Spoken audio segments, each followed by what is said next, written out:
Selamat sore Ibu dan teman-teman. Kami akan mempresentasikan hasil diskusi kelompok kami, tetapi sebelum itu kami akan memperkenalkan diri. Perkenalkan, nama saya Ivon Mantaon. Perkenalkan, nama saya Triana Pujastuti. Perkenalkan, nama saya Aurelia Lenisa Santos.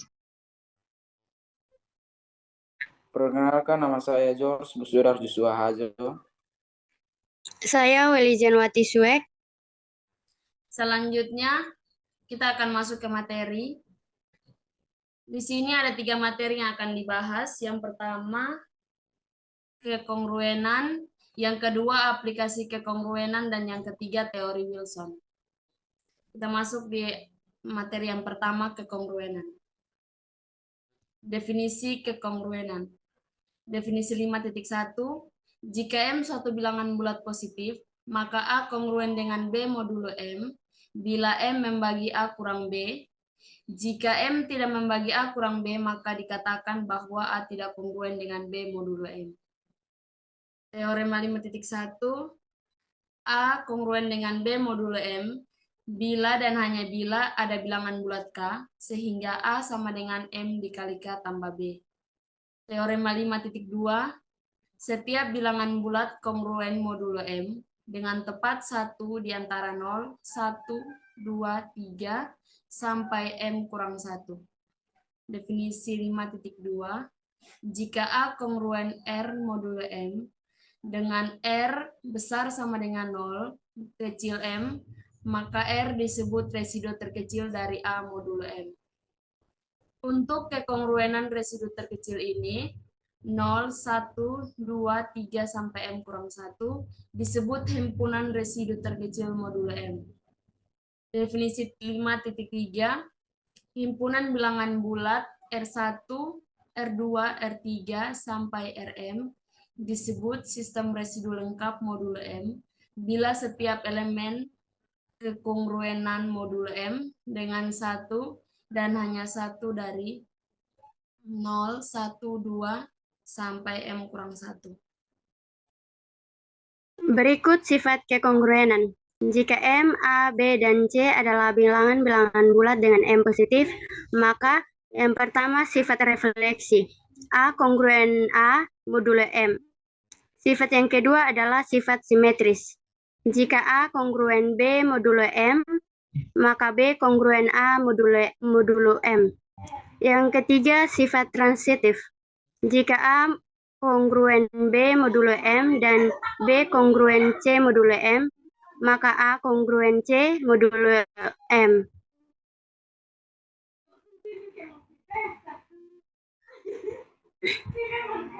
Relasi kekongruenan mempunyai kemiripan sifat dengan persamaan sebab relasi kekongruenan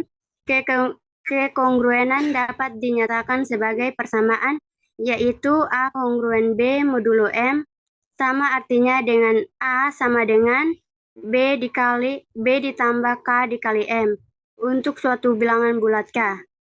Misalnya yang pertama, jika A kongruen B modulo M, maka A ditambah C kongruen B ditambah C modulo M untuk setiap bilangan bulat C.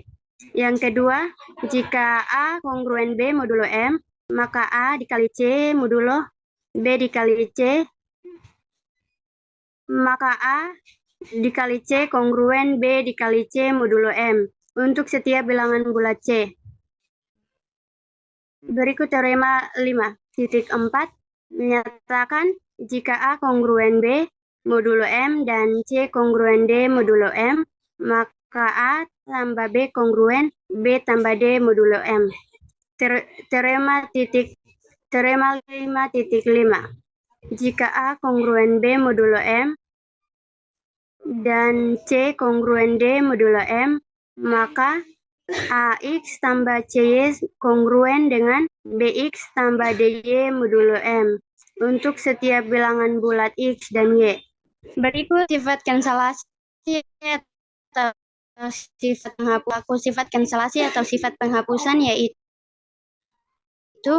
misalkan A, B, dan C bilangan bulat. Jika AB sama dengan AC dengan A tidak sama dengan 0, maka B sama dengan C. Teorema 5.6 menyatakan bahwa Jika AC kongruen dengan BC modulo M, dengan C dan M sama dengan 1, maka A kongruen dengan B modulo M. Teorema 5.7, jika AC kongruen dengan BC modulo M, dengan C dan M sama dengan D, maka A kongruen B modulo M membagi D. Oke, baik. Selanjutnya kita kepada materi yang kedua, yaitu aplikasi kekongruenan. Nah, di sini ada sifat di sini, yaitu kekongruenan bilangan modulo 9. Nah, kita cek kembali kebenarannya dan kebenaran perkalian dan penjumlahan bilangan bulat ini. Nah, selanjutnya 10.000 kurang 1. Nah, itu sama dengan 9.999. Nah, itu dapat kita tulis juga 9 ke 1. Sehingga 10.000 sama dengan 1 modulo 9. Selanjutnya yang berikut yaitu 1.000. 1.000 kurang 1 yaitu 999. Dan dapat kita tulis 9 ke 2. Sehingga 1.000 sama dengan 1 mod 9. Dan selanjutnya sampai 10 kurang 1 sama dengan 9. Itu kita tulis 9 ke 4. Sehingga 10 sama dengan 1 modul 9. Nah, selanjutnya kita lanjut saja ke contohnya. Misalkan kita punya bilangan 8.234. Apakah ini 8.234 modul 9 atau tidak? Kita langsung saja. 8.234 ini kita jabarkan menjadi 8.000 tambah 200 tambah 30 tambah 4 modul 9. Nah, dari sini kita jabarkan lagi 8.000 yaitu 8 kali 1.000 tambah 200 yaitu 2 kali 100 tambah 30 3 kali 10 tambah 4 modul 9. Nah, berdasarkan sifat yang atas tadi 1.000 sama dengan 1 mod 9 dan seterusnya, yaitu jadi 8 kali 1.000 yaitu 1 modulo 9 tambah 2 kali 1 tambah 3 kali 1 tambah 4 modulo 9. Karena 1.100 dan 10 yaitu 1 modulo 9. Nah, dapat kita tulis jadi 8 kali 1 tambah 2 kali 1 tambah 3 kali 1 tambah 4 modulo 9. Sehingga penjumlahan dari ini yaitu 17 modulo 9. Nah, dari sini kita dapat lihat 17 yaitu sama dengan 10 ditambah 7 modulo 9. Nah, sesuai dengan sifat yang di atas tadi lagi, yaitu 10 sama dengan 1 mod 9, dapat kita tulis kembali 10 kita ganti dengan 1 tambah 7 mod 9. 1 tambah 7 sama dengan 8, sama dengan 8 modulo 9. Nah, dari uraian contoh di atas, dapat kita nyatakan oleh teorema berikut, yaitu teorema 5.8, di mana 10 kurang N sama dengan 1 modulo 9 untuk N, 0, 1, 2, 3, dan seterusnya. Dan teorema berikutnya yaitu teorema 5.9, di mana setiap bilangan bulat kongruen modulo 9 dengan jumlah angka-angkanya. Nah, kita langsung saja ke contohnya. Coba periksalah kebenaran penjumlahan berikut ini dengan prinsip di atas, yaitu 248 ditambah 324 ditambah 627 sama dengan 1244. Nah, kita jawab, kita menggunakan prinsip dari kekongruenan bilangan modulo 9 yang tadi sudah dijelaskan, sehingga 248 ini kita bisa jabarkan, itu yaitu 2 tambah 4 tambah 8 modulo 9. Nah, di sini, mohon maaf, ini ada salah pengetikan, ini yaitu 200 tambah 40 ditambah 8. Seharusnya di sini 200 tambah 40 ditambah 8. Sehingga 200 itu kita ubah menjadi 2 kali 100. 40 kita ubah menjadi 4 kali 10. Ditambah 8 ditambah 8 9. Nah, berdasarkan sifat prinsip modulo 9 yang tadi di atas, yaitu 110 itu sama dengan 1 modulo 9, maka 100 kita ubah dengan 1, 10 kita ubah dengan 1. Ya, menjadi 2 kali 1 ditambah 4 kali 1 ditambah 8 modulo 9. Nah, selanjutnya kita jumlahkan semuanya sehingga mendapatkan mendapatkan hasilnya yaitu 14 modulo 9. Nah, 14 ini kita jabarkan lagi, yaitu 10 ditambah 4 modulo 9. Nah, berdasarkan prinsip yang tadi juga, 10 sama dengan 1 modulo 9, maka kita ganti 10 dengan 1. Yaitu 1 ditambah 4 modulo 9. Nah, 1 tambah 4 sama dengan 5, yaitu sama dengan 5 modulo 9. Selanjutnya kita menggunakan cara yang sama dengan yang di atas, sehingga 324 kongruen dengan 3 ditambah 2 ditambah 4 modulo 9. Nah, itu kongruen dengan 9 modulo 9. Nah, itu juga kongruen dengan 0 modulo 9. Selanjutnya 627 yang ini itu bisa kita jabarkan juga dengan 6 tambah 2 tambah 7 modulo 9. Itu kongruen dengan 15 modulo 9 dan kongruen dengan 6 modulo 9. Jadi dapat kita lihat berarti 248 ditambah 324 ditambah 627 itu kongruen dengan 5 ditambah 6 modulo 9. Nah, 5 tambah 6 modulo 9 ini menjadi 11 modulo 9. Nah, 11, mohon maaf, ini kongruen. Ulang, 248 ditambah 324 ditambah 627 kongruen dengan 5 tambah 6 modulo 9. Nah, ini juga kongruen dengan 11 modulo 9. Ini dapat kita jabarkan 1 tambah 1 modulo 9. Nah, kita memperoleh persamaan pertama yaitu 2 modulo 9.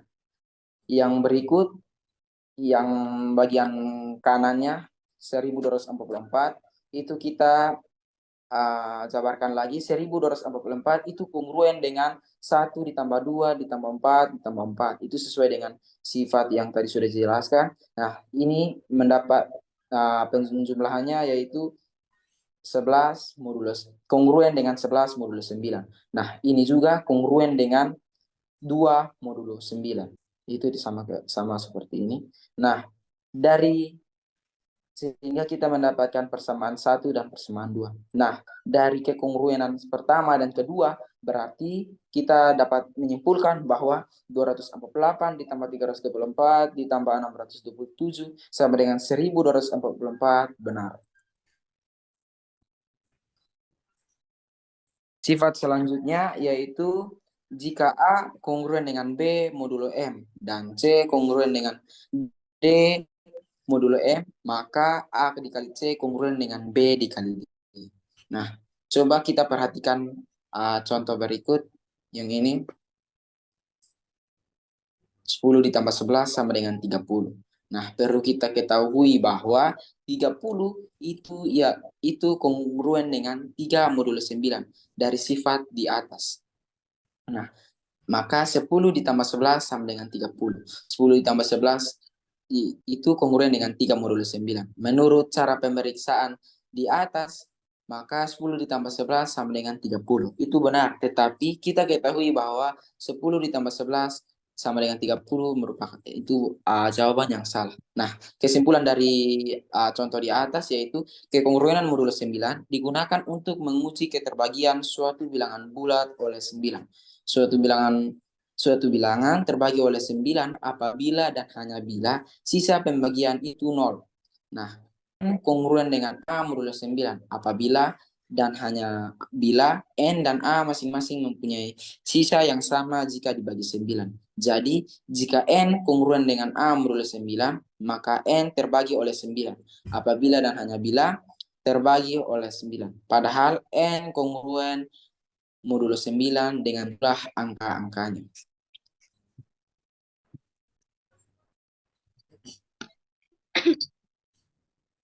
Baik, kita masuk pada teorema Wilson.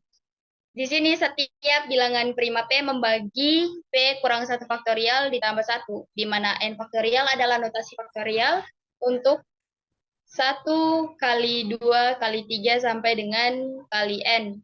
Misalnya di sini 5 habis membagi 5 kurang 1 faktorial ditambah 1. Jadinya 4 faktorial ditambah 1. Dan hasilnya 25. Dan kita tahu 25 habis dibagi oleh 5. Teorema Wilson menyatakan bahwa bilangan bulat N lebih besar dari 1 adalah bilangan prima jika dan hanya jika perkalian semua bilangan bulat positif yang lebih kecil dari N mempunyai selisih 1 dengan suatu kelipatan dari N. Dengan menggunakan faktorial, N kurang 1 faktorial sama dengan 1 kali 2 kali 3 sampai dengan kali N kurang 1. Dengan menggunakan notasi aritmetika modular, teorema ini dapat dituliskan sebagai n kurang 1 faktorial sama dengan n kurang 1 mod n, atau n kurang 1 faktorial kongruen dengan n kurang 1 mod n bernilai benar jika dan hanya jika n adalah bilangan prima. Dengan bahasa lain, n adalah bilangan prima jika dan hanya jika n kurang 1 faktorial ditambah 1 habis dibagi oleh n. Baik, kita akan masuk ke teorema 8.5. Di teorema 8.5 menyatakan bahwa jika P suatu bilangan prima, maka pengkongruenan X kuadrat kongruen dengan 1 mod P mempunyai tepat dua penyelesaian, yaitu 1 dan P kurang 1. Ya, kita ke slide selanjutnya, kita akan membuktikan teorema tersebut. Yang pertama, kita ketahui kalau pengkongruenan dari X kuadrat kongruen dengan 1 mod P, kita akan menunjukkan bahwa jika R adalah penyelesaian dari pengkongruenan ini, maka R harus diasumsikan P, dan P sendiri adalah bilangan prima.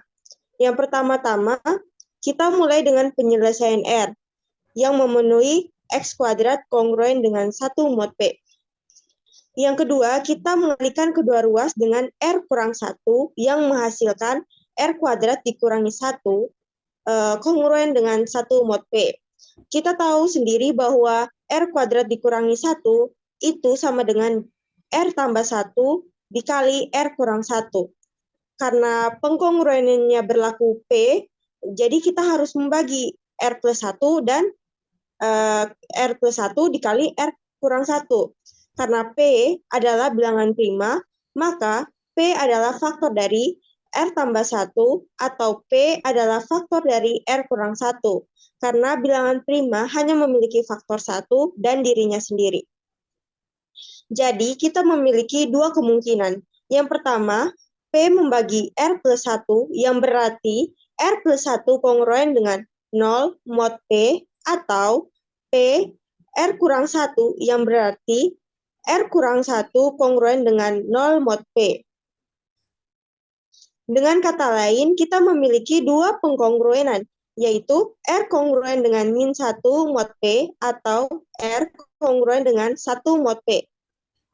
Oleh karena itu, R harus salah satu dari 1 atau P kurang 1 karena R adalah sisaan terkecil yang memenuhi pengkongruenan X kuadrat kongruen dengan 1 mod P. Sebagai hasilnya, kita telah membuktikan bahwa jika P adalah bilangan prima, maka pengkongruenan dari X kuadrat kongruen dari 1 mod P hanya memiliki tepat dua penyelesaian, yaitu kalau tidak satu, kalau tidak satu maka P kurang 1. Jadi dia punya kemungkinan tuh ada dua, 1 atau P kurang 1 dan P kurang 1. Oke, masuk pada teorema 8.6. Di sini misalkan P suatu bilangan prima selain 2 dan A aksen adalah penyelesaian dari AX kongruen dengan 1 modulo P, di mana A sama dengan 1, 2, 3 sampai dengan P kurang 1. Atau dengan kata lain yaitu A dikalikan dengan A aksen itu kongruen dengan 1 modulo P. Dengan A aksen itu lebih besar dari 0 dan kurang dari P. Maka yang pertama, jika A kongruen dengan B modulo P, maka A aksen akan kongruen dengan B aksen modulo P. Dan yang kedua, jika A sama dengan 1 atau A sama dengan P kurang 1, maka A aksen akan kongruen dengan A modulo P. Masuk pada teorema 8.7. Di sini jika P suatu bilangan prima, maka P kurang 1 faktorial itu kongruen dengan min 1 modulo P. Di sini kita menggunakan kontradiksi. Jadi kita andaikan bahwa P bukan suatu bilangan prima. Maka P sama dengan A kali B, di mana A dan B ini adalah bilangan positif, bilangan bulat yang positif. Dan syaratnya itu A tidak boleh sama dengan 1 atau A tidak boleh sama dengan P. Sehingga A dapat habis membagi P, dan A itu bisa saja kurang dari atau sama dengan P kurang 1. Karena A dikalikan dengan P kurang 1 faktorial kongruen dengan min 1 modulo P, maka P habis membagi P kurang 1 faktorial ditambah 1. Karena A habis membagi P, maka A juga habis membagi P kurang 1 faktorial dan ditambah 1.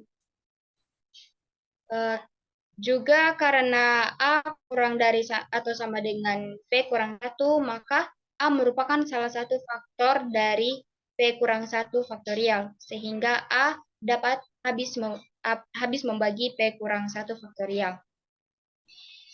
Kita ingat bahwa tadi A habis membagi P kurang 1 faktorial ditambah dengan 1, dan A juga habis membagi P kurang 1 faktorial.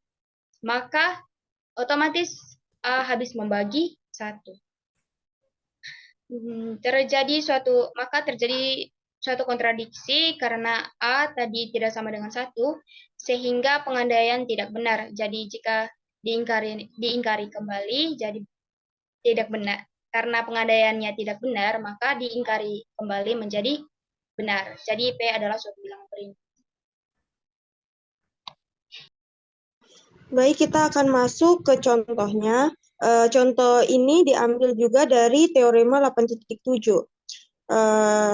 Soalnya, misalkan P sama dengan 7, tunjukkan bahwa 6 faktorial kongruen dengan 6 mod 7 atau 6 faktorial kongruen dengan 1 mod 7.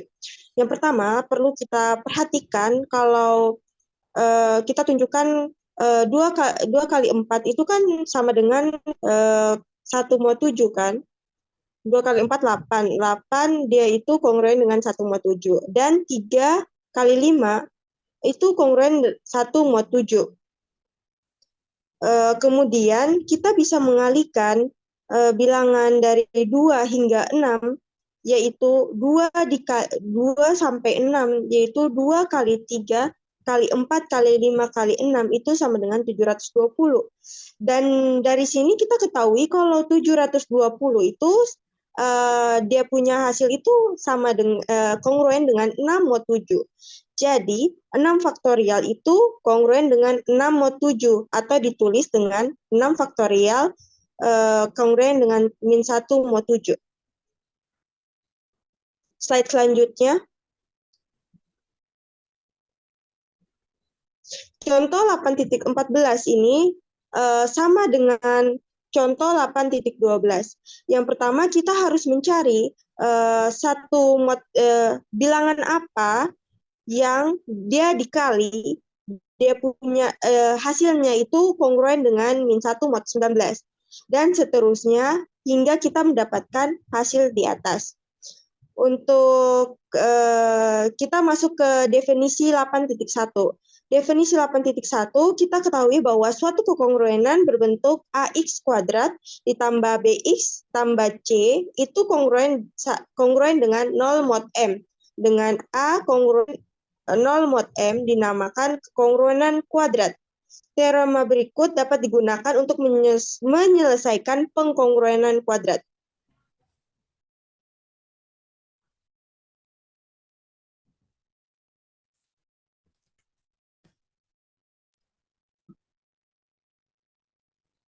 Baik, di sini kita punya teorema jika bilangan prima X kuadrat tambah 1 kongruen dengan 0 modulo P memiliki penyelesaian jika dan hanya jika P itu sama dengan 2 atau P kongruen dengan 1 modulo 4.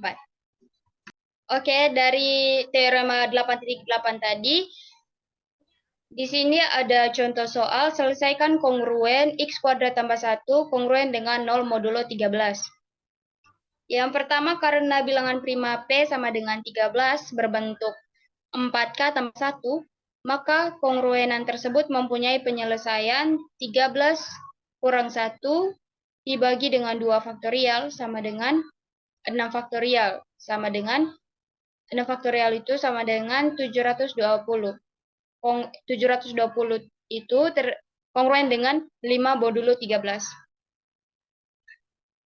Jadi, dapat diperiksa kebenarannya dengan substitusi 5 pada X. Dari kongruenan yaitu 5 kuadrat tambah 1 sama dengan 26, dan 26 kongruen dengan 0 modulo 13. Terima kasih. Baik, demikian presentasi dari kelompok kami. Sekian dan terima kasih.